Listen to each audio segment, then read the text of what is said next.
이 법인 대표님들을 만나다 보면 과점주주를 피하기 위해서 차명주주를 두거나 이 주식을 최대한 쪼개서 지분율을 가지고 가는 경우들 자주 접하게 되는데요. 일단 최대 주주는 회사에서 지분이 가장 많은 사람을 이야기하는 거고, 이 과점주주는 법인이 가지고 있는 주식 중에서 50%를 초과하는 주주를 말을 하는 건데, 이 최대 주주는 최대 주주일 수는 있지만 이 과점주주가 아닐 수도 있고, 이 과점주주는 주식은 많이 보유하고 있지만 개인별로 봤을 때는 또 최대 주주가 아닐 수도 있습니다. 왜냐하면 이 과점주주는 특정한 이 한 명을 대상으로 하는 게 아니라 이 특수관계인 모두를 합쳐서 주식 지분율이 50%가 넘는다면 과점주주가 된다는 거죠. 자, 그러면 여기서 특수관계자란 무엇이냐? 이 말 그대로 회사에 특수한 관계에 있는 사람들을 일컫는 말인데요. 쉽게 말씀드리면 6촌 이내 혈족과 6촌 이내의 인척들을 특수관계인으로 규정하고 있는데, 한마디로 배우자를 포함해서 가족이나 친인척이 있다면 이들 모두를 한 세트로 본다는 겁니다. 쉽게 예를 한번 들어볼까요? 대표님이 지분율을 30% 가지고 있고 배우자분이 30%, 그리고 친구가 20%, 직원이 20% 이렇게 가지고 있다고 가정 한번 해보겠습니다. 대표님은 30% 가지고 있으니까 이 50%가 안 넘는다고 해서 과점주주가 아닌 게 아니라 배우자가 30% 가지고 있기 때문에 총 60% 과점주주로 본다는 겁니다. 왜냐? 이 특수관계자니까. 여기까지는 기본적으로 알고 계시는 대표님들 많으실 겁니다. 자, 그러면 이 대표님들은 과점주주를 왜 피하려고 하는 걸까요? 일단 과점주주가 되면 무엇이 문제가 있냐? 크게 두 가지로 볼 수 있는데, 어떤 문제가 있냐면 이 법인이 세금을 뭐 한 1,000만 원 체납하고 있다고 쳐볼게요. 자, 그러면 과점주주에게 2차 납세 의무라는 게 부여가 된다는 건데요. 니들이 법인 소유주니까 너희들이 세금 내라, 뭐 이런 말이라고 생각하시면 됩니다. 이는 법인이 모든 재산을 처분을 해도 세금을 납부하지 못할 때 이 과점주주에게 이 지분율만큼 세금을 납부라는 겁니다. 예를 들어서 1억 원의 세금을 체납하고 있다고 가정해 보겠습니다.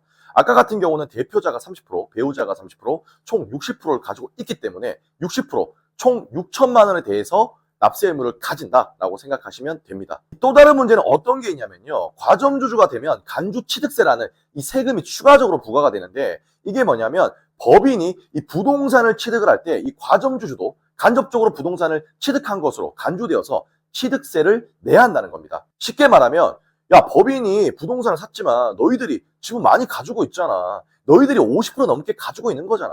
그러면 너희들 거나 다름없는 거 아니야? 너희들의 세금을 내, 이런 의미로 볼 수 있다는 거죠. 하지만 정말 중요한 사실은 법인 설립 초기부터 이 과점주주인 경우는 간주취득세 대상이 아닙니다. 이거는 대부분 잘 모르고 계시더라고요. 설립 시부터 100% 주주라면 간주취득세 과세 대상이 되지 않습니다. 자, 그런데 이런 경우도 있을 수 있겠죠. 처음에는 과점주주였는데 지분을 팔았어. 그러면 과점주주에 해당하지 않게 되겠죠.